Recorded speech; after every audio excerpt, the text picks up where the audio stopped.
మన కోసం మన వార్తలు అందించే ఏటీఎం న్యూస్ కు స్వాగతం.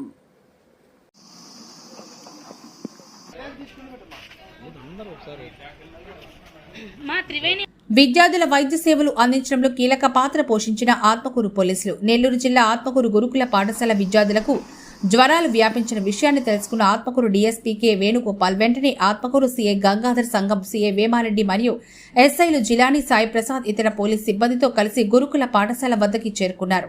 గురుకుల పాఠశాలలో విద్యార్థులకు జ్వరాలు ఉన్న విషయాన్ని ప్రిన్సిపల్ ద్వారా తెలుసుకుని క్షణం ఆలస్యం చేయకుండా విద్యార్థులను పోలీసు వాహనాల్లో జిల్లా ప్రభుత్వ వైద్యశాలకు తరలించారు. విద్యార్థులను వైద్యశాలకు తరలించిన అనంతరం స్థానిక సీఐ గంగాధర్ ఎస్ఐ జిలానీలు దాదాపు 2 గంటల సేపు ప్రభుత్వ జిల్లా వైద్యశాల వద్దనే ఉండి విద్యార్థులకు పౌష్టికాహారం అందించి వారికి కావలసిన మరిన్ని సహాయ సహకారాలు అందించారు. నేర విభాగాలకు అధిక ప్రాధాన్యతనిచ్చే పోలీసులు మానవత్వంతో విద్యార్థుల పట్ల స్పందించి సహాయ సహకారాలు అందించడం ఎంతో అభినందనీయమని ప్రజలు తెలుపుతున్నారు.